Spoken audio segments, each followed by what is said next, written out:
नमस्कार, स्वागत है आपका। मैं हूं आपके साथ हिमांशु दीक्षित। साइबर सिटी गुड़गांव तकनीकी के मामले में देश में ही नहीं पूरे विश्व में अपना स्थान रखता है। लेकिन जिस तरह से गुड़गांव में सरेआम दिन दहाड़े गोलीबारी होती है, गैंगवार में गोलियां चलती हैं, महिलाओं के साथ अपराध होता है, अपराधी बेखौफ होकर हत्या करके टहलते हुए चल देते हैं और रात के 12 बजे के बाद एमजी रोड जैसी जगह पर लड़कियां खुलेआम शराब के नशे में मारपीट करती हैं। उसको देखकर तो यही सवाल उठता है कि क्या साइबर सिटी के नाम से जाना जाने वाला गुड़गांव क्राइम सिटी बन चुका है। समझने की कोशिश करते हैं अपने खास कार्यक्रम क्राइम सिटी में।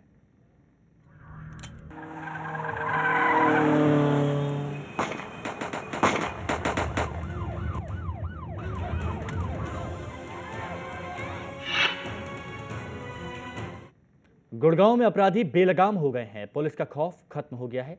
सरेआम गोली चलती है। पुलिस के सामने लड़कियां मारपीट करती हैं, गाली गलौज करती हैं। पुलिस शांत बनी रहती है। आरोपी पुलिस के नाक के नीचे जिस्म फरोशी का धंधा चलने का भी लगता है। क्या साइबर सिटी क्राइम सिटी बन गया है? ये एक बड़ा सवाल है, उस पर तफ्तीश से बात करेंगे। पहले ये रिपोर्ट देखिए। गुड़गांव में अपराधी बेखौफ, गुड़गांव में अपराधी बेलगाम हो गए हैं। अपराधियों पर पुलिस का कोई खौफ नहीं। सरेआम होती है हत्या, पब्लिक प्लेस पर चलती है गोलियां। न कोई रोकने वाला, न कोई टोकने वाला। गैंगवॉर से दहल जाता है गुड़गांव।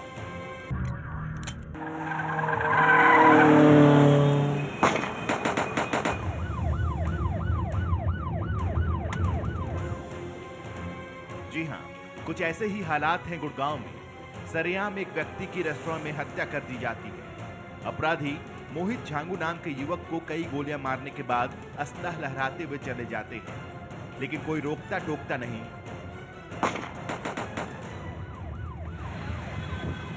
कुछ ही दिन पहले एमजी रोड पर दिन दहाड़े गोली चलती है। खुलेआम हुए गैंगवॉर में एक बेकसूर ऑटो चालक की मौत हो जाती है, लेकिन पुलिस का कहीं अता पता नहीं।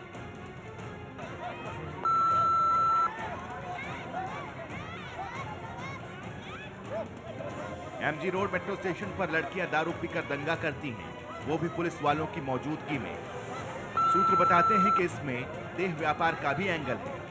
आरोप तो यहां तक लग रहे हैं कि पुलिस के सामने ही ये तमाम चीजें हो रही हैं। ऐसे ना जाने कितने मामले हैं जो गुड़गांव को साइबर सिटी की जगह क्राइम सिटी बना रहे हैं। क्या गुड़गांव पुलिस कान में तेल डालकर सो रही है? क्या गुड़गांव पुलिस सिर्फ चालान काटने में व्यस्त है? अगर ऐसे ही पुलिस हाथ पर हाथ धरे बैठी रही और गुड़गांव में ऐसे ही अपराध बढ़ता रहा, अपराधी बेलगाम होते रहे, तो इसका असर देश की राजधानी दिल्ली पर भी पड़ेगा, जो ना तो देश के लिए अच्छा होगा और ना ही देश की राजधानी के लिए। खबरें अभी तक के लिए गुड़गांव से हिमांशु नारंग के साथ ब्यूरो रिपोर्ट। निश्चित तौर पर आपने जो तस्वीरें देखी वो बेहद चौंकाने वाली होंगी, क्योंकि साइबर सिटी के नाम से जाना जाता है गुड़गांव, लेकिन उसके बावजूद क्राइम इतना ज़्यादा बढ़ता जा रहा है। उसके पीछे वजह क्या है, इसी पर आज हम चर्चा करेंगे हमारे इस खास कार्यक्रम में। और हमारे साथ स्टूडियो में कुछ मेहमान मौजूद हैं, आपको मिलवाते हैं। सबसे पहले मैं आपको मिलवाता हूँ, रमन शर्मा जी हैं, सोशल एक्टिविस्ट हैं, काफ़ी मुद्दे जनता से जुड़े उठाते हुए आए हैं, गुड़गांव के लिए काफ़ी कुछ प्रयास किए हैं। और साथ ही हमारे साथ राजेश कुमार जी जुड़े हुए हैं, एसीपी हैं क्राइम ब्रांच गुड़गांव के। आप दोनों का ही स्वागत है। मैं आपके पास राजेश जी आऊं, लेकिन उससे पहले मैं रमन जी से सवाल पूछना चाहूंगा। रमन जी, जो अभी हो रहा है गुड़गांव में, जो तस्वीरें देखने को मिल रही हैं, एक के बाद एक अपराध निकलकर सामने आ रहे हैं, उसके पीछे आप क्या वजह मानते हैं? क्या खौफ खत्म हो गया है? हिमांशु जी, मैं आपसे सवाल पूछना चाहूँगा। जब सेना की बात आती है तो सारे जय जयकार करते हैं, उनके साथ खड़े होते हैं, अगर उनकी ट्रेन जा रही होती है खाना देते हैं। जब पुलिस की बात आती है तो हम लोग क्यों नहीं खड़े होते हैं? हम उनसे सवाल भी नहीं करते हैं, हम उनसे जवाब भी नहीं करते हैं, उनके साथ खड़े नहीं होते हैं। जो आपकी रोज़ रक्षा करने की जिम्मेदारी जिन पे है, कानून व्यवस्था बनाने की जिम्मेवारी जिन पे है, ये क्यों नहीं होता है, मेरे को आज तक नहीं समझ में आया। हिंदुस्तान में शायद मैं अकेला आदमी होऊंगा जिसने पुलिस के लिए आवाज़ उठाई, चाहे उनके रहने के स्थान पे कूलर लगाने की बात हो, या पुलिस रिफॉर्म्स की बात हो, या अधिकारों की बात हो, या उनको पॉलिटिकल पार्टीज़ के पंजे से निकालने की बात हो। जब तक आप पुलिस को एक मंच नहीं देंगे, एक आज़ादी नहीं देंगे, तब तक ये सब कुछ होता रहेगा। अब आती है बात ये घटना की। ठीक है, आपके पास कितने अधिकारी, कितने पुलिसमैन ऐसे हैं जिनको इस चीज़ की ट्रेनिंग है, इस स्थिति से निपटने की, आप उनसे 16 घंटे 18 घंटे 20 घंटे ड्यूटी करवाते हैं, कोई उनकी ट्रेनिंग नहीं होती है, उनको वातावरण ही नहीं दिया जाता है, ना उनके अधिकारी कहते हैं कि इनको वातावरण दीजिए जिस वातावरण में वो काम कर पाएं। जब तक ये तंत्र नहीं बनेगा तब तक इसका आपको स्वरूप नहीं मिलेगा। जब स्वरूप नहीं होगा उसके लिए आप किसको बोलेंगे? दोषी कौन है? दोषी क्या पुलिस के अधिकारी हैं, क्या राजनेता हैं, क्या सरकार है? ये आज तक आरटीआई में भी मेरे को जवाब नहीं मिला है। और कई बार मैं अपने आप से पूछता हूं, हमारी सुरक्षा कौन करेगा? जब ये स्थिति आपके सबसे पॉश एरिया के अंदर है, तो जो एरिया किसी के सामने नहीं आते हैं वहां क्या होता होगा? मैं किसी के ऊपर दोषारोपण नहीं कर रहा हूं, मैं सिर्फ एक सवाल का जवाब जानना चाहता हूं, हमारी पुलिस वो है क्या? उसका स्वरूप क्या है? उसका अधिकार किन किन लोगों के ऊपर है? क्या आम आदमी के ऊपर है खास, या जो आपराधिक छवि के लोग होते हैं उनके ऊपर है? क्या है? ये आज तक मेरे को इसका जवाब नहीं मिल पाया। चलिए ठीक है, मैं राजेश जी से बात करना चाहूँगा, लेकिन उससे पहले हम अपने दर्शकों को बताते हैं कि अगर आपके मन में कुछ सवाल हैं या फिर आप भी कुछ यहाँ साझा करना चाहते हैं या फिर आप कुछ सवाल पूछना चाहते हैं तो आप हमारे साथ जुड़ सकते हैं। हमारे टेलीफोन नंबर आपके टेलीविज़न स्क्रीन पर फ्लैश हो रहे हैं। राजेश जी, मैं आपसे ये बात पूछना चाहता हूँ, मैं अभी कुछ देर पहले एक रिपोर्ट देख रहा था, उसमें गुड़गांव पुलिस की काफ़ी तारीफ़ें की गई थी और ऐसा मैं शुरुआत में ही ये बोल चुका था कि गुड़गांव साइबर क्राइम सेल में पूरे देश में उसका जलवा है। हाँ। उसके बाद एक और रिपोर्ट मैंने उसमें देखी, उसमें आपके द्वारा काफ़ी कुछ योजनाएं चलाई गई हैं कि गुड़गांव में बढ़ रहे अपराध का ग्राफ अब स्कूली बच्चे रोकेंगे। आपने अपनी तरफ से एक मुहिम शुरू की थी। मैंने एक और रिपोर्ट उसमें देखी थी जिसमें काफ़ी सारे प्रयास किए गए थे, साथ ही गुड़गांव में क्राइम पर पैनी नज़र रहेगी। आपके द्वारा काफ़ी कुछ चीज़ें शुरू की गई हैं।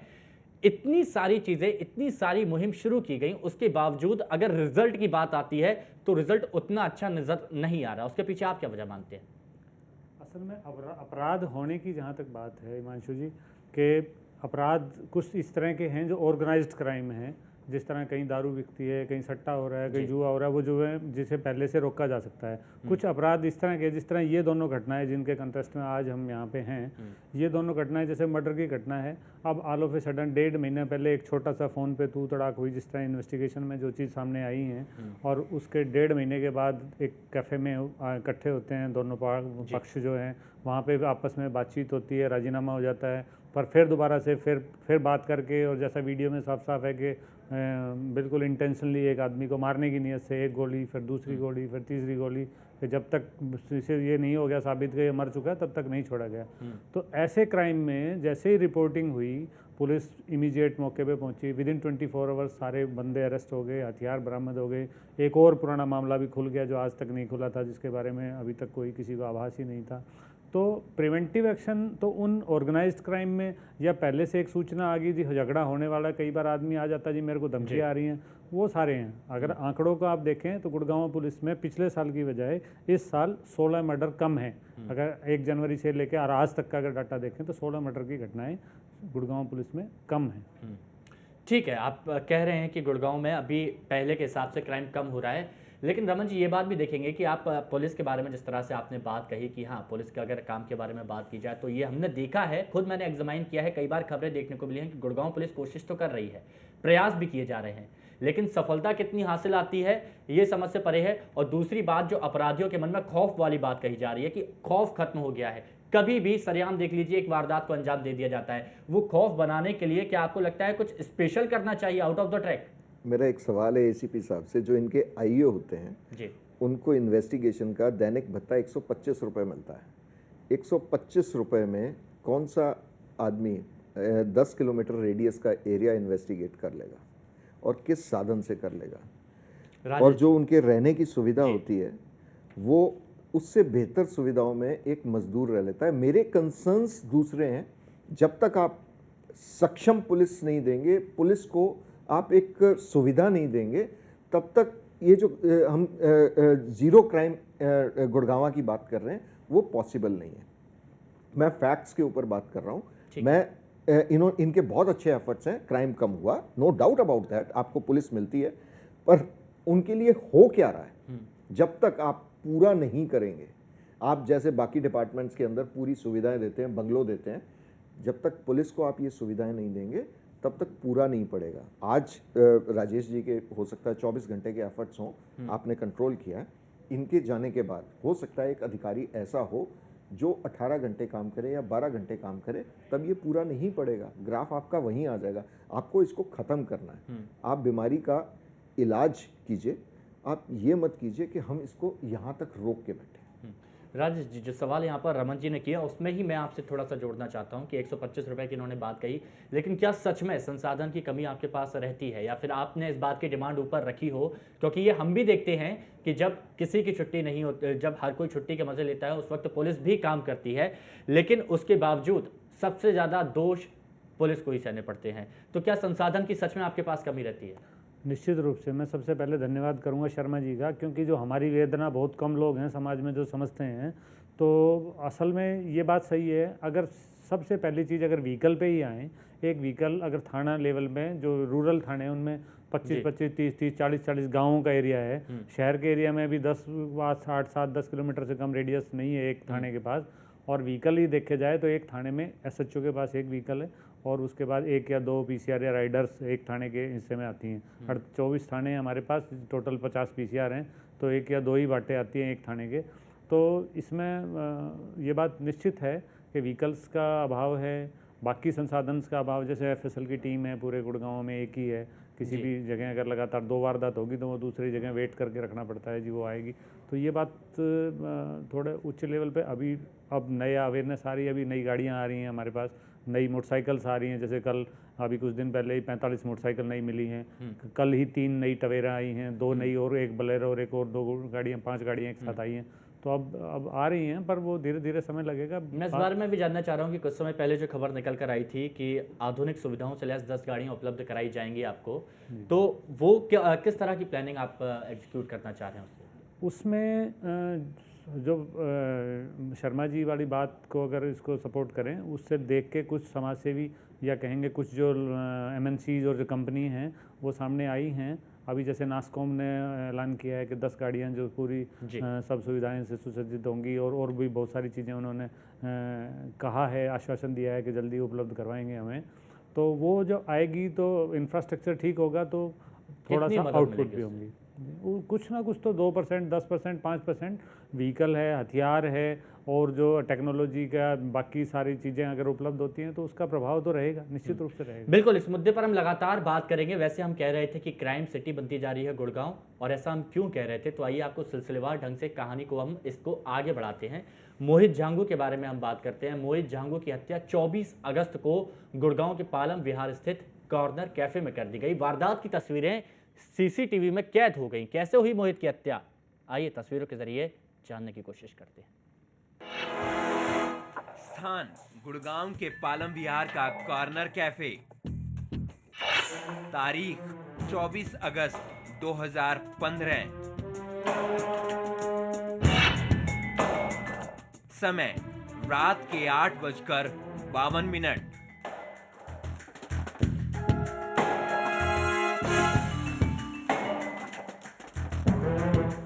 सीसीटीवी की ये फुटेज गुड़गांव के पालम विहार इलाके के कॉर्नर कैफे की है। सोफे पर बैठे इस युवक का नाम मोहित झांगू है। 22 वर्षीय मोहित झांगू अपने दोस्त और उसकी महिला मित्र के साथ कॉर्नर कैफे में पार्टी करने गया था।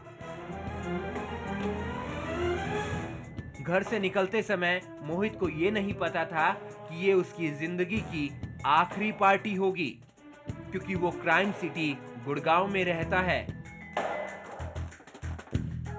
तस्वीरों को जरा ध्यान से देखिए।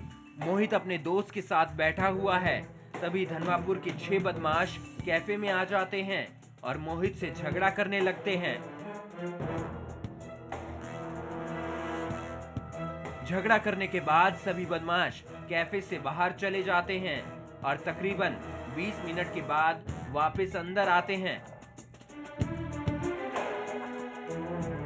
तस्वीरों में दिख रहे ये सभी बदमाश नशे में धुत हैं। गैंग का लीडर अभिषेक दहिया और उसके सभी गुर्गे एक बार फिर वापस आकर मोहित और उसके दोस्त के साथ सोफे पर बैठ जाते हैं।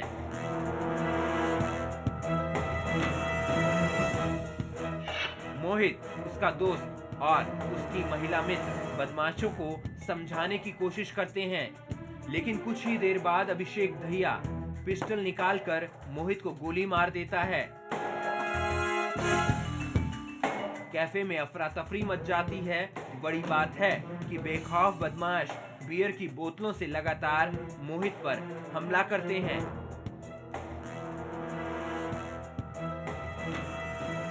गोली लगने के बाद भी मोहित अकेले बदमाशों से लोहा लेता है, रोकने की कोशिश करता है, बचने की कोशिश करता है, लेकिन तस्वीरों में देखिए अभिषेक दहिया बार बार पिस्टल को लोड करता है और गोली मारता है।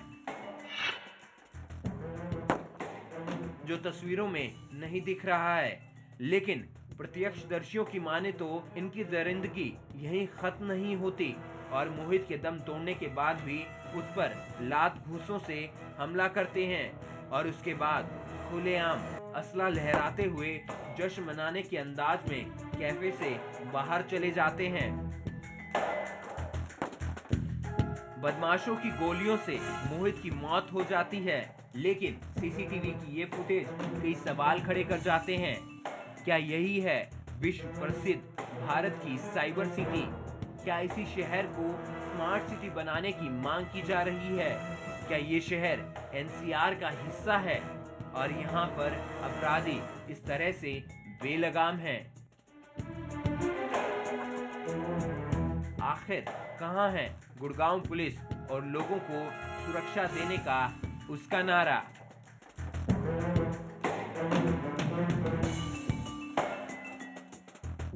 मोहित को मामूली कहासुनी पर गोलियों से भूनने वाले दरिंदे अब पुलिस की गिरफ्त में हैं।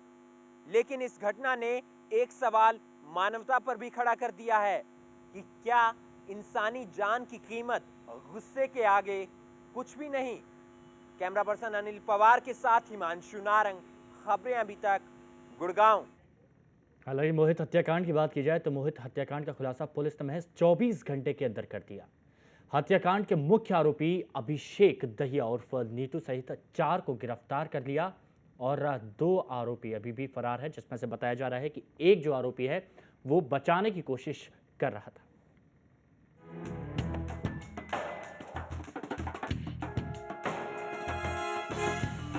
24 अगस्त की रात 22 साल के मोहित झांगू की हत्या हुई। साइबर सिटी गुड़गांव के पालम विहार स्थित कॉर्नर कैफे में मोहित को सरेआम गोली मारी गई।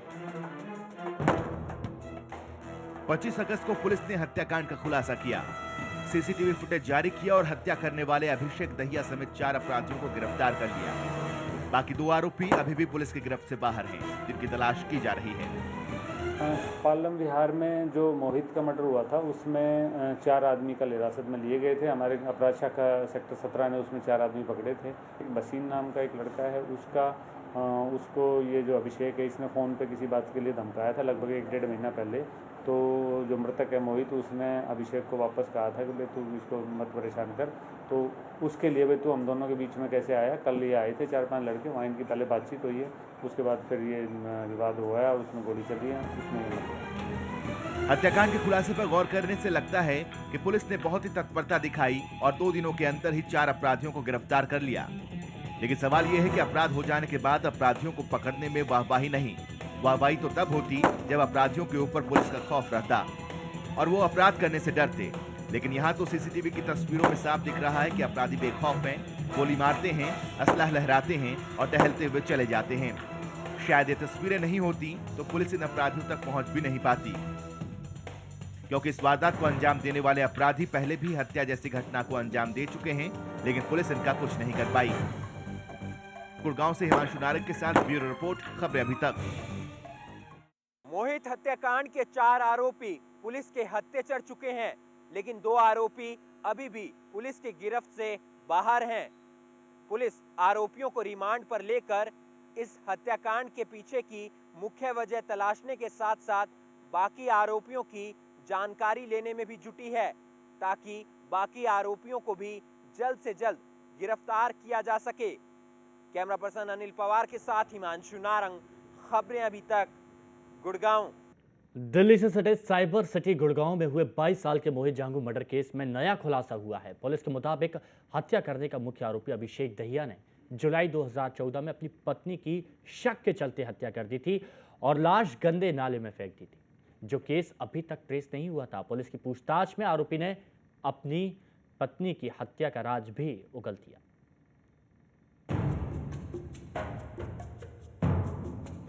पुलिस की हत्या चढ़ा ये शख्स मोहित जांगू का हत्यारा अभिषेक दहिया उर्फ नीटू है। एक बार फिर इन दोनों तस्वीरों को देख लीजिए। यह वही शख्स है जो मोहित को गोली मार रहा है, बार बार पिस्टल लोड कर रहा है और गोली मार रहा है। इस अपराधी को गिरफ्तार करना पुलिस के लिए बड़ी कामयाबी से कम नहीं है, क्योंकि पुलिस से पूछताछ में अभिषेक दहिया ने जो खुलासा किया उसे सुनकर पुलिस के भी होश फाख्ता हो गए। तो अभिषेक नाम का एक लड़का गिरफ्तार हुआ है, उसकी उम्र लगभग 24-25 साल है। इसने बताया कि अभी इसने जुलाई 2014 में अपनी वाइफ को गला काट के मार दिया था और अब वहाँ खेतों में ले जाके जंगल में, और वहाँ पे ट्रीटमेंट प्लांट का जो गंदे पानी का नाला होता है फिर उसमें डाल दिया था। जी हाँ, सही सुना आपने। अभिषेक दहिया नाम के इस दरिंदे ने सिर्फ मोहित जांगू की ही हत्या नहीं की, इससे पहले जुलाई 2014 में इसने अपनी पत्नी की भी हत्या कर दी थी और लाश नाले में फेंक दी थी। बड़ी बात है कि अभिषेक ने जिस लड़की से लव मैरिज की थी उसकी हत्या सिर्फ एक शक के आधार पर कर दी थी। उस हत्या में अभिषेक और नीटू की मदद उसके 2 दोस्तों ने की थी, जिनकी मौत सड़क हादसे में हो चुकी है। तो शक था कि ये भाई डिस्को वगैरह में किसी के साथ जाती है, इस तरह के शक के आधार पर इसने उसको मार दिया था। और वो जो 2 लड़के जो इसके साथ थे, इत्तेफाक ये है कि वो नवंबर 2014 में एक रोड एक्सीडेंट में सेक्टर 9 के एरिया में दोनों ही एक्सपायर हो चुके हैं। पुलिस के मुताबिक मोहित को मारने के पीछे 1 महीने पहले हुई कहासुनी सामने आ रही है, लेकिन सूत्रों की माने तो इस हत्याकांड के पीछे लव एंगल भी हो सकता है। गुड़गांव पुलिस ने मंगलवार को हत्या करने वाले अभिषेक दहिया समेत 4 लोगों को गिरफ्तार कर लिया। बाकी 2 आरोपी अभी भी पुलिस की गिरफ्त से बाहर हैं, जिनकी तलाश की जा रही है। हो सकता है कि जल्द ही उनकी भी गिरफ्तारी हो जाए। क्या अपराधियों पर से पुलिस का खौफ खत्म हो गया है? इनको पुलिस के डंडों से डर नहीं लगता, जो ये खुलेआम कत्ल जैसे अपराध करते हुए घूमते रहते हैं। अगर अभिषेक को पुलिस ने 2014 में ही उसकी पत्नी की हत्या के मामले में पकड़ लिया होता तो शायद मोहित जांगू की जान बच जाती और वो जिंदा होता। गुड़गांव से हिमांशु नारंग के साथ रिपोर्ट खबरें।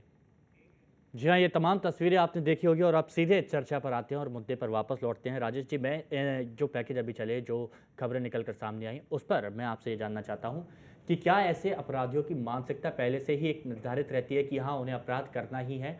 और जो डर की बात हम कर रहे हैं, हम बार बार हम नेगेटिविटी नहीं दिखा रहे हैं, हम जो बात करना चाह रहे हैं कि क्या पुलिस को अब सख्त होना होगा? डंडे जो असर करते हैं, क्या वो दोबारा से पुलिस को वो सख्त वाला अपना जो रूप है वो दिखाना होगा, या फिर आपको लगता है कि सोशल पुलिसिंग के जरिए प्यार से इन अपराधियों पर लगाम लगाई जा सकती है? जहाँ तक डंडे का प्रश्न है, डंडा मारना, थप्पड़ मारना या पीटना वीटना वो बिल्कुल आपको पता है कि गैरकानूनी काम है। किसी को डंडा मारना, गाली बकना वो पुलिस का काम नहीं है। उसमें ह्यूमन राइट्स कमीशन और कोर्ट्स की रोज़ाना डायरेक्शंस आती हैं। तो डर, शारीरिक डर तो ख़त्म है। बाकी डर जो बचता है वो ये कि कानून का डर या आपको सामाजिक अपने नाम खराब होने का या बदनामी का डर। तो इस तरह के लोग जो सामाजिक डर के बारे में गुस्से की एक आवेश में या किसी न किसी बदले की भावना में वो समझते ही नहीं हैं। और जहाँ तक कानून का डर है वो क्योंकि हिंदुस्तान की कोर्ट्स सख्त हैं, ठीक है, काम कर रहे हैं, पर वो डिपेंड करता है कि गवाहियाँ किस तरह की होती हैं। इस तरह के बहुत कम मामले होते हैं जिसमें सीसीटीवी फुटेज है, कोर्ट के पास सब कुछ सामने है। जब गवाही का समय आता है तब उस टाइम गवाह कई कारणों से वो गवाही नहीं दे पाते वहाँ पे। और मैं मानता हूँ इस बात में भी पुलिस इन्वेस्टिगेशन में भी कुछ खामियां रह जाती हैं, क्यों वो स्टैंडर्ड हम बहुत प्रयास करने के बाद भी नहीं कर पा रहे कि मुलजिम कुछ कारणों से वो सजा होने से बच जाते हैं। तो वो डर उसका कारण है ये। रमन जी, आपसे मैं जानना चाहूँगा, संसाधनों की बात आई, संसाधनों की भी कमी है यहाँ पर देखा गया है और फिर भी कई सारे दोषों का सामना यहाँ पर पुलिस को करना पड़ता है। हम जन भागीदारी में ऐसा क्या कुछ कर सकते हैं? मैं आम जनता से भी बात करना चाहता हूँ और आप लगातार जनता से जुड़े मुद्दे उठाते आए हैं, तो हम ऐसे क्या प्रयास कर सकते हैं कि अपराध तो रुके ही रुके, साथ में पुलिस की भूमिका और सशक्त हो? हम कम से कम एक गिलास पानी जो ड्यूटी पे गर्मी के अंदर सिपाही खड़ा होता है उससे पूछ सकते हैं। हम इतना भी नहीं करते। हम जहाँ पे पुलिस कहीं ड्यूटी दे रहा है उससे बात कर सकते हैं, उसका दुख दर्द बांट सकते हैं, उसके साथ 2 मिनट खड़े होकर उसका अकेलापन ख़त्म कर सकते हैं। वो भी नहीं होता है। पुलिस वाले भी इंसान हैं, ठीक है। पर इंसानियत हम उनसे कोसों दूर कर देते हैं। और मैं आम आदमी की क्या बात करूं, कुछ स्टेट के चीफ मिनिस्टर जैसी पुलिस के बारे में स्टेटमेंट देते हैं, वो आप सबके सामने। बिल्कुल। हमें करना ये होगा, पुलिस को एक दोस्त मानते हुए उनको रियलाइज करना पड़ेगा वो एक अच्छे इंसान है, एक रिस्पॉन्सिबल इंसान है, वो हमारे लिए, जनता उनके लिए। जैसा राजेश जी ने भी कहा कि नाम और इज्जत बचाने के लिए आदमी क्राइम नहीं करता है, ऐसे ही पुलिस को नाम और इज्जत बनाने के लिए इतना रिस्पॉन्सिबल बनाना पड़ेगा कि वो कुछ भी गलत करने से पहले ये सोचें उनका नाम खराब होगा, उनकी पुलिस का नाम खराब होगा। आज ये सोच नहीं है। लेकिन हालात कैसे सुधरेंगे? अभी जिस तरह से देखा गया कि महिला थाने खुलने की बात चल रही है, मुख्यमंत्री ने भी औचक निरीक्षण किया थानों में जाकर और थोड़ी बहुत डांट फटकार भी लगाई, थोड़ा तल्ख लहजे में बात भी की, हिदायतें भी दी। सिर्फ औचक निरीक्षण करने से, महिला थाने बना देने से क्या कैसे भी अपराध पर लगाम लग पाएगी? नहीं, ऐसा नहीं है। देखिए, महिला, जब तक हम महिलाओं की इज्जत नहीं करते आम समाज के अंदर, जब हम घरों के अंदर दहेज के नाम पे क्राइम करते हैं, तो आप पुलिस से कैसे एक्सपेक्ट करेंगे कि वो महिलाओं की इज्जत करें? वो भी हमारे समाज का एक पार्ट है। समाज से हर चीज़ की शुरुआत होती है। पुलिस को आपको सक्षम, ईमानदार और अपने लिए बनाना है। उसके लिए आपको भरपूर प्रयास करने होंगे। आपको अपने अंदर परिवर्तन लाना पड़ेगा, उनके ऊपर विश्वास करना पड़ेगा। जब एक विश्वास होता है तो सामने वाले आदमी को ये समझ में आता है मैं विश्वास ना तोड़ूं। बहुत कोशिश होती है और अंत में कोई सिचुएशन होती होगी जहाँ पे विश्वास टूटता होगा। हमें सबको ये काम करना पड़ेगा। और जैसे मैं सीएम या home ministry, government of India तक इन पुलिस वालों की डिमांड लेके गया जी। और उसके लिए लड़ाई लड़ी, ये अगर 10% पॉपुलेशन भी ये करे तो आपको एक परिवर्तन नजर आएगा। हम वो नहीं कर अकेला रहे हैं। इंसान परिवर्तन नहीं कर सकता, हाँ। लेकिन उसके लिए हम और सबको जन पुलिस भागीदारी के- देनी होगी। पुलिस के उच्च अधिकारियों से भी मेरी शिकायत है कि वो भी उसको सपोर्ट नहीं कर रहे हैं। हालांकि कुछ शिकायतें ऐसी हैं जो मेरे थ्रू उच्च अधिकारियों ने आगे भिजवाई हैं या कोर्ट में भिजवाई हैं, पर वो खुद भी प्रयास करें। डर नहीं होना चाहिए कि उनकी ट्रांसफर हो सकती है या दूसरी जगह पोस्टिंग हो सकती है। ये कलेक्टिव एफर्ट नहीं होगा तो आपको एक सक्षम पुलिस नहीं राजेश मिल जी, एक चीज़ देखी है मैंने, आम जनता या फिर कोई गरीब इंसान जब रिपोर्ट लिखाने जाता है, ज़्यादातर मामलों में देखा गया है काफ़ी अच्छा व्यवहार किया जाता है, लेकिन कई मामलों में ऐसा देखा गया है, और ये बात आप भी बखूबी जानते होंगे कि कई लोग डरते हैं। कई लोग डरते इस बात से हैं कि पुलिस वाले किस तरह से बात करेंगे उनसे, और वहाँ पर वो जाएंगे तो सही से शिकायत सुनेंगे भी कि नहीं सुनेंगे। ज़्यादातर मामलों में कह दिया जाता है कि ठीक है, मामला यहीं सुलझाओ, और चिल्ला के बोला जाता है। तो ऐसे मामलों को शांत करने के लिए या फिर ऐसे मामले देखने को ना मिले लोगों के साथ, एक जो सोशल पुलिसिंग वाली बात होती है, उसके लिए क्या प्रयास किए जा रहे हैं आपकी तरफ से? इसमें गुड़गांव में तो मैं आपको प्रयास की जहाँ तक बात है मैं बताता हूँ कि अब मेरे लेवल पे, जैसे कमिश्नर ऑफिस में से एज ए स्टाफ ऑफिसर में बैठा हूँ, जो भी मामला आ गया, अगर मुझे पता चलता है कि थाने में आदमी गया और उसने रिपोर्ट लिखवाने की कोशिश की, चाहे वो छोटी है या बड़ी कोई भी वारदात है, और उसकी सुनवाई वहाँ पे नहीं होती है, और मैं कंफर्म करता हूँ अगर हो गया, तो निश्चित रूप से कमिश्नर साहब की तरफ से शो का नोटिस जाता है, और इसमें बहुत सारे पुलिस ऑफिसर्स को सज़ा मिल चुकी है। बहुत लेकिन कई ऐसे मामले तो होंगे राजेश जो आप जी, तक इसके पहुंचते अंदर भी मैं नहीं। आपको एक चीज उदाहरण देना चाहूँगा। 3-4 उदाहरण है। अगर आप किसी के अगेंस्ट इन्वेस्टिगेशन कर रहे हैं, वो इन्वेस्टिगेशन ज्वाइन करने आता है, उसका रोज नामचे में हाजिरी दर्ज नहीं होती। बिल्कुल निश्चित रूप से मैं सहमत हूँ, नहीं होती। दूसरी चीज, अगर किसी ने किसी के खिलाफ कंप्लेंट की है तो जो आरोपी है उसको कंप्लेंट की कॉपी नहीं दी जाती, जो उसका हक है। जी। जब वो अपना जवाब सबमिट करता है, उसका जवाब भी एक्सेप्ट नहीं किया जाता राइटिंग में कि इसने जवाब दे दिया। ये भी सही ये जो चीज़ें हैं, ये समाज को पुलिस के खिलाफ खड़ा करती हैं। आप 50% लोग वो ऐसे ही खड़े हो जाते हैं कि पुलिस जो है उसके अगेंस्ट है। अगर ये चीज़ें, छोटी छोटी चीज़ें, अगर आप ये सुधरवा देंगे, आप यहाँ बैठे हैं, अगर आप इस पे एफर्ट करें, शायद गुड़गांव से शुरुआत हो, तो मेरे ख्याल से क्राइम के अंदर आप 80% तो वैसी कमी लेके आ सकते हैं। राजेश जी क्या कहना चाहिए? मैं निश्चित रूप से सहमत हुई, ये सब जो शर्मा जी ने जो बातें बताई हैं बिल्कुल ऐसा ही होता है, बहुत मामलों में इस तरह का होता है। और हमने दो लेवल पे, दो स्तरों पे, एक तो मैं बता दूं एक मोटिवेशनल क्लास और एक अच्छे बिहेव की क्लास सुबह रोज़ 60-70 पुलिस वाले कॉन्फ्रेंस हॉल की जितनी कैपेसिटी है हमारी, रेगुलरली रोज़ बुलाए जाते हैं अलग अलग थानों से, और उनको यही सिखाया जाता है कि भारत स्वतंत्र हुआ, स्वतंत्र अपना तंत्र जो था वो अभी भी नहीं है, मानसिकता में परिवर्तन नहीं है, वही अंग्रेजी मानसिकता हमारे पुलिस के दिमाग में अभी भी चली आ रही है। जो वो चाहे 1.5 साल की नौकरी वाला है, वो जो पुलिस में भर्ती होता है, वर्दी वो पहन के वो अपने आप को वो समझता है कि मैं अब बस प्रभुत्व करने के लिए, राज करने के लिए मैं जनता पे आ गया हूँ।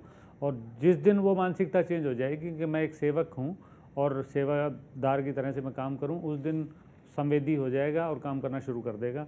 तो दोनों स्तरों पे हमने उधर दंड कई उससे और दूसरा समझाने की तरीके से दोनों से प्रयास चल रहा है और उसमें सुधार भी बड़ा अनुभव हो रहा है। राज जी, एक और मामला निकल कर सामने आया, मैं एमजी रोड की बात करना चाहता हूँ। काफ़ी पॉश एरिया है और वहाँ पर कई लोग जाते भी हैं, लेकिन वहाँ की नाइट स्टाइल लोगों में फेमस भी है। लेकिन ये भी देखा गया है कि वहाँ रात में जिस तरह का व्यवहार कई बार देखने को मिला है, महिलाएं शराब के नशे में मारपीट करती हैं, भद्दी गालियाँ देती हैं, यहाँ तक कि पुलिस वालों तक उनको भी गालियाँ यहाँ पर दी हैं। हमारे पास पूरी रिकॉर्डिंग है, सारी चीज़ें हैं।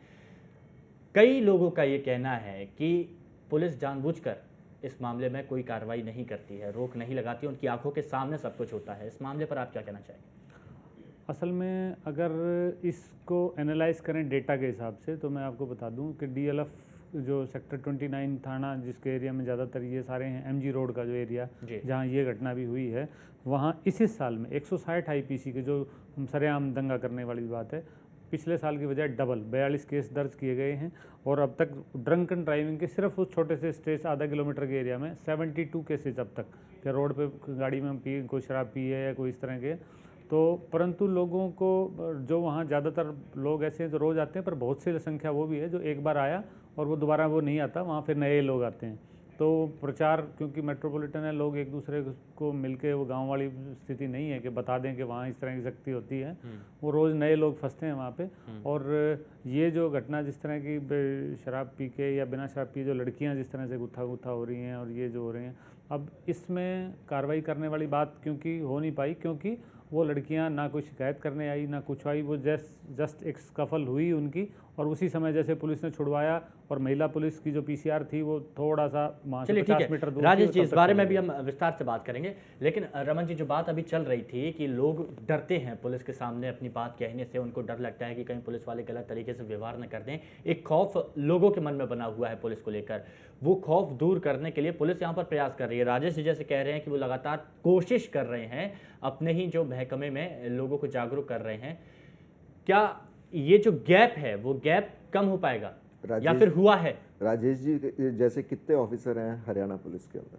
ये एक बड़ा सवाल है राजेश जी, ये एक बड़ा सवाल है, और बहुत अच्छा मुद्दा यहाँ पर उठाया कि आप अपनी तरफ से एक पर्सनल एक कोशिश कर रहे हैं, लेकिन बाकी जगह बाकी लोगों का व्यवहार आप कैसे परिवर्तित करेंगे? नहीं, उसके अलावा राजेश जी हो सकता है कि 100 दबाव रोज झेलते होंगे जी, उसमें से 50 दरकिनार कर देते होंगे, 50 मानने भी पड़ते हैं। ये शायद मेरे से बेहतर कोई नहीं जान सकता। एक केस को एक इम्पॉर्टेंट आदमी की, एक पॉलिटिशियन की फ़ोन कॉल इफ़ेक्ट करती है, ये सच है, इसको कोई झुठला नहीं सकता। एक झुंड पुलिस इन्वेस्टिगेशन और पुलिस केसेस को इफ़ेक्ट करता है। अगर एक साधारण आदमी, पढ़ा लिखा आदमी अकेला जाता है, तो अगली बार वो कोशिश करता है उसके साथ 2 या 3 लोग हों। ये स्थिति जो है ये बताने के लिए काफ़ी है।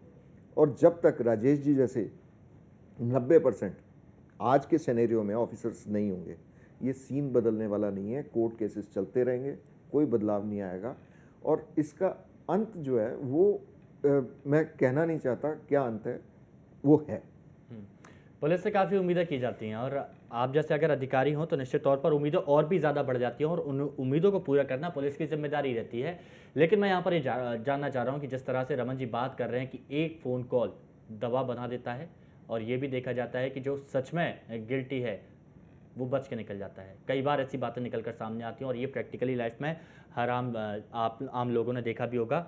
इसके लिए क्या कुछ प्रयास किए जा रहे हैं कि ये चीज़ खत्म हो सके? ऊपर से प्रेशर पुलिस पर तो बिल्कुल नहीं पड़ना चाहिए, क्योंकि पुलिस के ऊपर एक जिम्मेदारी है निष्पक्ष जांच करने की। असल में मैं थोड़ा सा इससे हटके मैं थोड़ा सा बताना चाहूँगा बिल्कुल। कि मेरे पास एक्सपीरियंस है। सौभाग्य से मैं 3 ऐसी ऑर्गेनाइजेशंस में काम किया है मैंने अपनी पुलिसिंग में कि जहाँ बिल्कुल 1% इन्फ्लुएंस नहीं रहा। मैं यूनाइटेड नेशन में 1 साल यूरोप में रह के आया। मैं नेशनल ह्यूमन राइट्स कमीशन में 2 साल डेपुटेशन पर रहा, ब्यूरो ऑफ इमिग्रेशन में और इंटेलिजेंस ब्यूरो में, जहाँ इन्फ्लुएंस और प्रभाव इस तरह का नहीं रहा। और पर्सनल अगर मैं अपनी नौकरी की बात करूँ तो 21 साल की नौकरी में कभी मेरे को आज तक गलत काम करने के लिए किसी ने प्रेशराइज करने की कोशिश भी नहीं करी, परंतु हम अपने स्वार्थ के कारण निजी मेरी पर्सनल एक, चाहे मैं पोस्टिंग अपनी बचा के रखने के कारण और किसी भी कारण मैं गलत काम करता हूँ या इन्वॉल्व होता हूँ उसमें, और फिर मैं बहाना लेता हूँ जी मेरे पास पॉलिटिकल इन्फ्लुएंस है ये वो, बदली से फालतू कोई सज़ा नहीं मिल सकती। अगर मैं गलत काम करने के लिए मना करता हूँ तो ज़्यादा से ज़्यादा बदली, उससे फालतू कुछ नहीं है। अगर मैं तैयार रहूँ अपनी बदली के लिए, क्या छोटा सा हरियाणा है, अम्बाला में भी उतनी तनख्वाह मिलती है, नारनौल में भी उतनी तनख्वाह मिलती है, तो सारा झंझट ख़त्म हो जाए। परंतु कुछ पारिवारिक समस्याएं, कुछ और वो देख के लोग, मैं मानता हूं कि कहीं ना कहीं एडजस्टमेंट, कंप्रोमाइज़ करके, और किसी को एक पार्टी को अगर नाजायज़ फ़ायदा उठा रहे हैं तो गलत है। चलिए ठीक है, एक और तस्वीर के बारे में बात करते हैं। दिल्ली से सटे साइबर सिटी गुड़गांव से एक चौंकाने वाली तस्वीर निकलकर सामने आई, जहां पर रात के अंधेरे में शराब के नशे में लड़कियां झगड़ा करते हुए दिख रही हैं। बड़ी बात है कि गुड़गांव के मशहूर एमजी रोड पर पुलिस के सामने ही लड़कियां मारपीट करती रहीं और गुड़गांव पुलिस ने एक्शन लिया, लेकिन काफ़ी देर बाद। तस्वीरें देखिए। एक आम आदमी की आंखों को चकाचौंध कर देने वाली नाइट लाइफ, पब और बार का गढ़ कहा जाने वाला एमजी रोड, शहर साइबर सिटी गुड़गांव, उसकी एक तस्वीर जो शायद पहले कभी सामने नहीं आई थी। जी हां, ये तस्वीरें साइबर सिटी गुड़गांव की हैं, जो पहले शायद कभी ना देखी गई हो। जी हां, जरा गौर से देखिए इन लड़कियों को। ये आपस में लड़ने वाली लड़कियां वो हैं जो कि गुड़गांव के पब और बार में आती हैं। इनके बीच घमासान मचा हुआ है और गुड़गांव पुलिस मूक दर्शक बनकर खड़ी है। तमाशबीन कहें तो भी गलत नहीं होगा।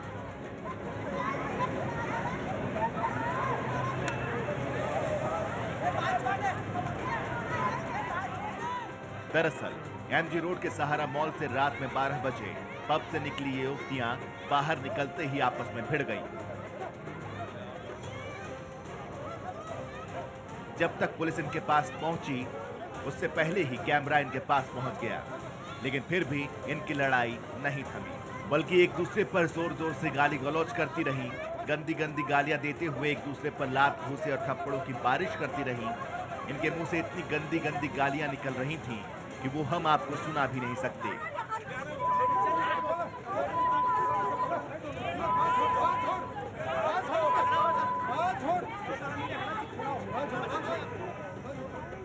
बताया जा रहा है कि इन युवतियों के बीच बार में ही कुछ कहासुनी हुई, जिसको लेकर बार बंद होने के बाद बाहर आने पर ये आपस में भिड़ गई। लड़कियों के बीच होती इस महाभारत में गुड़गांव पुलिस आई भी तो कैसे, क्योंकि यहाँ पर महिला पुलिस तो है ही नहीं और नियम के अनुसार महिलाओं को केवल महिला पुलिस ही आंच लगा सकती है। जबकि गुड़गांव पुलिस के आला अधिकारियों का दावा है कि एमजी रोड पर महिला पीसीआर तैनात होती है। एक महिला पीसीआर वहाँ पे रहती है और एक पुरुष, मतलब एक जेंट्स की जो पीसीआर है वो एमजी रोड पे इस तरफ रहती है। वो तो इस तरह से कुल मिला के लगभग 40-50 की संख्या में पुलिस के हमारे कर्मचारी, जिसमें महिला और पुरुष रहते हैं, वो सुरक्षा में वहाँ बहुत लेट तक तैनात रहते हैं। एमजी रोड पर चल रही इस महाभारत के बीच गुड़गांव पुलिस तो पहुंची, लेकिन आपस में लड़ती इन युवतियों को उनका जरा भी खौफ नहीं है। लड़कियों के साथ मौजूद लड़के भी पुलिस कर्मियों को बोल रहे हैं कि जनाब आप कुछ करिए, लेकिन पुलिस करे भी तो क्या करे। सामने कैमरा जो है, पुलिस जी के साथ महिला पुलिसकर्मी जो नहीं है। इन तस्वीरों को देखकर अंदाजा लगाया जा सकता है कि रात के अंधेरे में एमजी रोड पर किस तरह के हालात होते हैं। अब दूसरी तस्वीर देखिए। ये है सहारा मॉल से 100 कदम की दूरी पर जेएमडी मॉल के बाहर की। यहां भी कुछ इसी तरह की तस्वीर सामने आई। मॉल से भागती हुई 2 युवतियां निकली और ऑटो में बैठकर जाने लगी। लेकिन पीछे से आई बाकी लड़कियों ने ऑटो पर धावा बोल दिया। यहाँ पर तो पुलिस का नामो निशान भी नहीं है। ऑटो में बैठी 2 लड़कियों पर अपना रौब झाड़ती इन लड़कियों की तस्वीरें हैरान कर देने वाली हैं। अपने साथ आई लड़कियों की मदद में इस लड़के ने हमला करने आई लड़की को धक्का देकर ऑटो से बाहर फेंकना चाहा, लेकिन ऑटो चालक की जैसे ही कैमरे पर नजर पड़ी तो वो तुरंत ऑटो लेकर रफू चक्कर हो गया और 5 लड़कियां ऑटो में सवार हो गई।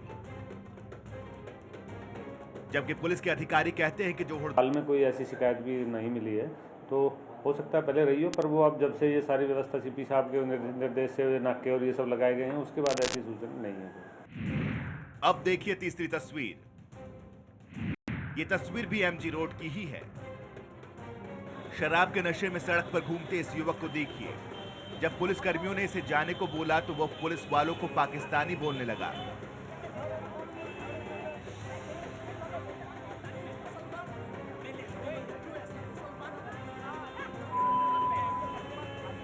जिसके बाद गुड़गांव पुलिस के जवानों ने बहादुरी दिखाई और पुलिसकर्मियों से जिद और बहस करने वाले इस युवक को पकड़कर जबरदस्ती पीसीआर वैन में डालकर थाने ले गए।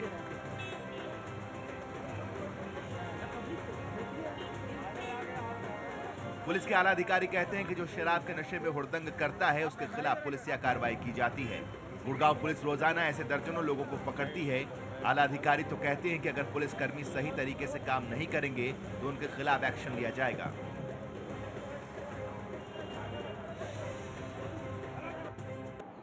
अगर पुलिस अधिकारियों की नेग्लिजेंसी पाई जाती है या कहीं मिली भगत पाई जाती है या कहीं गड़बड़ पाई जाती है, तो निश्चित रूप से उनके खिलाफ भी होनी चाहिए। पुलिस चाहे जो भी दावा करे, लेकिन इन लेडी भीम के सड़क पर किए जा रहे हुड़दंग पर कोई कार्रवाई ना करना पुलिस की कमजोरी या फिर लापरवाही को दर्शाता है।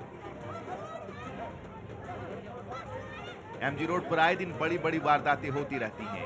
इन्हीं में से कोई लड़की होती है जिनका अपहरण करके गैंगरेप हो जाता है या कोई और घटना घट जाती है।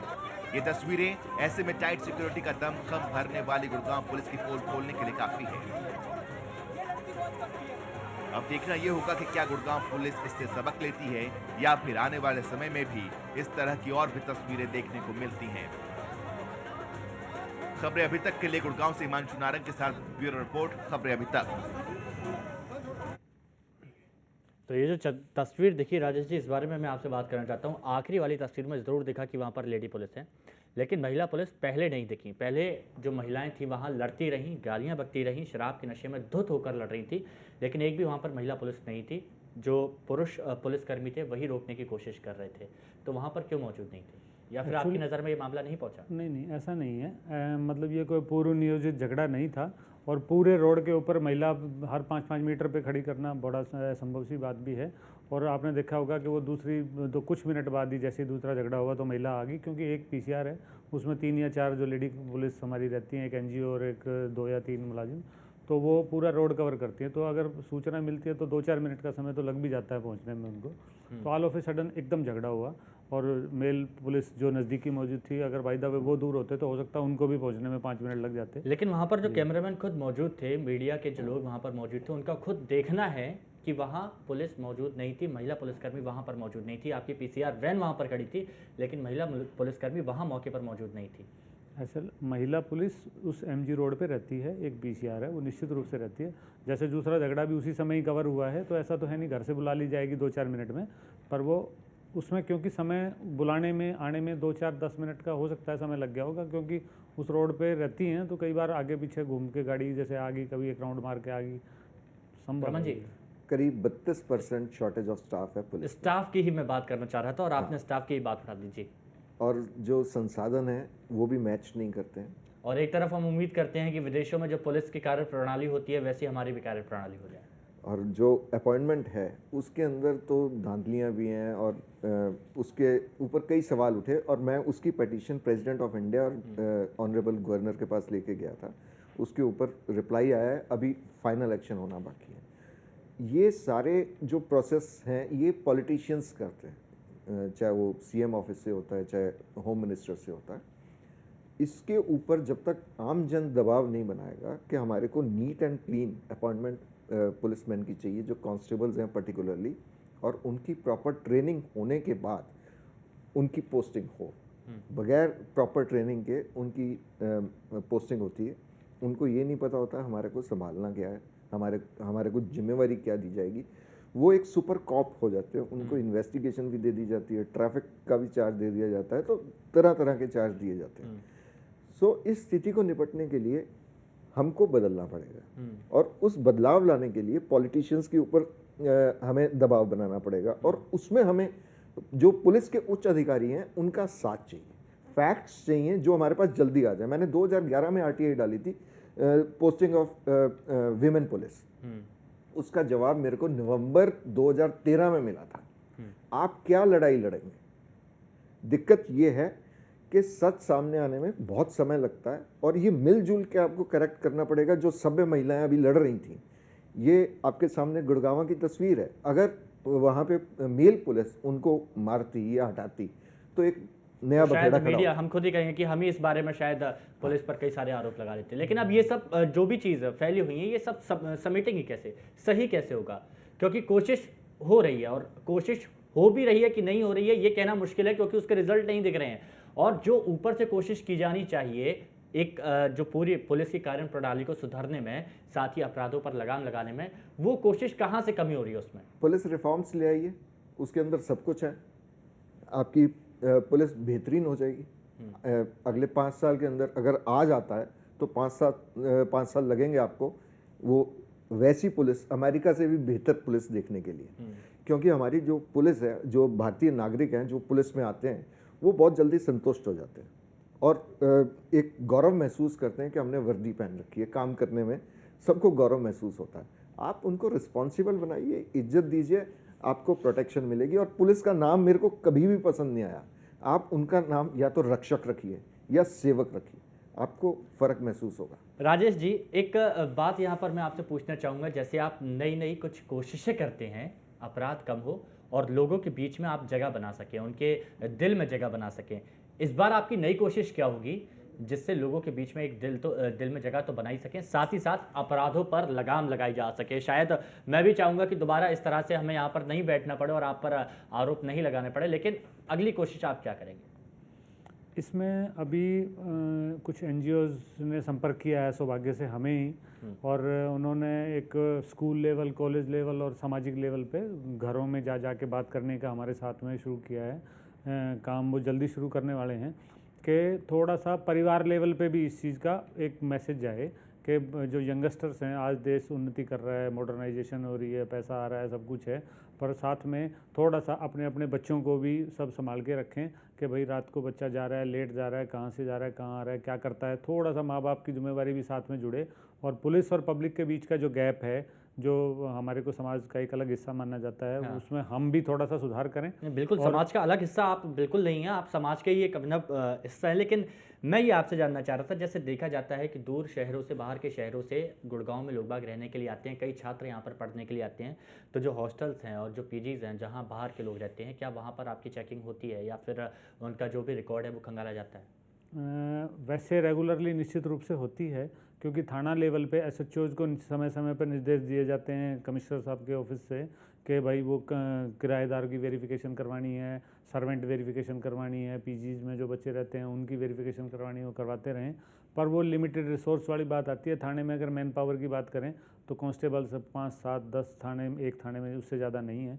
उसको नाकाबंदी भी करनी है, नाइट ड्यूटी भी करनी है, उसको वेरिफिकेशन भी करवानी है, कोर्ट को भी अटेंड करना है, तो थोड़ी सी मैन पावर। क्या आपको लगता है आने वाले समय में पुलिस के जो हालात है वो सुधरेंगे? मैं संसाधनों की भी बात करूंगा और साथ ही स्टाफ की भी बात करूंगा, समुचित व्यवस्था की मैं बात कर रहा हूँ। निश्चित रूप से मैं आपको आश्वासन देता हूँ। ये आश्वासन किस आधार पर? मैं अब तो जो हमारे लेवल पे है वो, अभी जैसे नई भर्ती की एक प्रपोजल सरकार ने निकाली है कि नई भर्ती अभी जल्दी कर रहे हैं, तो हमारे पास जहाँ लगभग 1000 आदमियों की मैन पावर की शॉर्टेज है, तो वो 6 महीने में, साल में जैसे ही भर्ती प्रक्रिया पूरी होकर, ट्रेनिंग होकर जवान अगर आते हैं बाहर, तो रिसोर्स के नाम पे मैन पावर ही सबसे बड़ा रिसोर्स है हमारे पास। तो मैन पावर भी अगर पूरी हो जाती है तो ये सब चीज़ें, इनमें शिकायतें आम आदमी की बहुत कम हो जाएंगी। हिमांशु जी, मैं इसमें कहना चाहूँगा, एक तो हमारे पास कोई नेशनल रजिस्टर नहीं है कि एक नागरिक बिहार से गुड़गांव में आया, पुलिस के पास कोई रिकॉर्ड नहीं होता। झुग्गी झोंपड़ी में अप्रॉक्सीमेटली 36,000 झुग्गी झोंपड़ी हैं गुड़गांव में, उसमें से 32,000 झुग्गी झोंपड़ी में रहने वालों के पास कोई आइडेंटिफिकेशन कार्ड नहीं है। अब पुलिस कैसे उसको वेरीफाई करती है, वो कौन है, कहाँ से आया, ये मेरे को नहीं पता। तीसरी चीज़, जो भी बाहर गेस्ट हाउसेज में या किराए पे रह रहा है, 90% लोग आज भी वेरिफिकेशन नहीं करवाते हैं। और जब हम बिल्डर को या RWS को ये जोर डालते हैं कि आप ये वेरिफिकेशन करवाइए, उसका प्रोसीजर जो है वो ऑनलाइन नहीं होने की वजह से वो सबसे बड़ी समस्या है कि आदमी ये कहता है कि मेरे को पहले थाने में जाना है, वहाँ पे जो ऑफिसर है वो अवेलेबल होगा या नहीं होगा, क्योंकि वही आदमी कोर्ट में भी ड्यूटी देता है, कोर्ट केसेस भी अटेंड करता है, इन्वेस्टिगेशन में भी जाता है। तो शॉर्टेज ऑफ स्टाफ वो राजेश जी के हाथ में नहीं है, सरकार कब करेगी, क्योंकि मैं करीब 18 महीने से इस इशू के पीछे लगा हूँ, अभी तक सफलता नहीं मिली। एक कमजोर कड़ी साबित हो रही है सरकार यहाँ। सर पूरे हरियाणा गवर्नमेंट के अंदर एवरेज 39% शॉर्टेज ऑफ स्टाफ है, चाहे हुडा, MCG, कोई भी आप डिपार्टमेंट ले लीजिए, उसका खामियाजा आम आदमी को भुगतना पड़ रहा है। और राजेश जी ये बता दें कि इन जैसे कितने काबिल ऑफिसर हैं, तो ये समझ में आ जाएगा कि हरियाणा पुलिस काबिल इस पर बहस काफ़ी लंबी हो सकती है। राजेश जी, एक आखिरी सवाल मेरा आपसे रहेगा, थोड़ा लीक से हटकर है, मैं आपसे ये जानना चाहता हूँ कि जिस तरह से कई फिल्में निकलकर सामने आई, सिंघम देखने को मिली, दबंग देखने को मिली, क्या आपको लगता है कि इससे भी कुछ भूमिका में बदलाव हुआ है पुलिस की? क्योंकि आप जनता से भी जुड़ते हैं, तो जनता का नज़रिया बदला है, इन पिक्चरों ने कितना असर डाल दिया? एक्चुअली जो फिल्म की बात है वो ठीक है, तो थोड़ी देर के लिए मोटिवेट करती है आम जन को, पर प्रैक्टिकली देखा जाए तो किसी को थप्पड़ मारना भी बहुत मुश्किल है, नहीं मार सकते। और गोली और उठा के फेंकना और मार देना और गाड़ियाँ फूंक देना और वो सब, वो ठीक है फिल्म में, ठीक है, आम आदमी के लिए और पुलिस के लिए भी थोड़ी देर के लिए मोटिवेशन करती है, वो चीज़ मोटिवेट करती है हमें भी। परंतु प्रैक्टिकली देखा जाए तो जो जैसे शर्मा जी ने कहा और सब लोग समझ रहे हैं पर उसको नहीं बोल पा रहे कि ड्यूटी आवर्स अगर फिक्स हो जाएं तो बहुत कुछ बदलाव हो सकता है। मेरे को पता है कि 8 घंटे मेरे को काम करना है, उसके बाद मैं अपने बच्चों में जा सकता हूँ, तो जो अभी देखो कितना समय लगता है इसमें। निश्चित तौर पर ये बात आम जनता को समझनी होगी। फिल्में देखने के बाद पुलिस की एक अलग भूमिका हम लोग सोचने लगते हैं, साथ ही हम ये भी देखते हैं कि हमारी ज़िंदगी में काफ़ी कुछ परिवर्तन आ जाएगा, साथ ही पुलिस की एक अलग भूमिका होगी। लेकिन कभी जो पुलिसकर्मी रहते हैं उनकी ज़िंदगी में झांकने की कोशिश करिए, आपको पता चलेगा कि कितनी मुश्किलों के साथ वो अपना काम करते हैं, अपना फ़र्ज निभाते हैं और आपकी सुरक्षा करते हैं। बहुत बहुत शुक्रिया राजेश जी हमारे साथ जुड़ने के लिए, बहुत बहुत शुक्रिया रमन जी हमारे साथ जुड़ने के लिए। अब ये देखना होगा कि जो संसाधनों की कमी आ रही है, जो स्टाफ की कमी आ रही है, और सबसे बड़ी बात एक कमज़ोर कड़ी जहाँ पर जो सरकार साबित हो रही है, क्या कोशिश ऐसी होती है कि पुलिस के हालात तो सुधरे ही, लेकिन आम जनता के मन में पुलिस का जो भरोसा है, पुलिस के लिए एक भरोसा है, वो भी और ज़्यादा बढ़ता हुआ दिखाई दे। मेरे साथ फिलहाल इस स्पेशल रिपोर्ट में इतना ही। नमस्कार।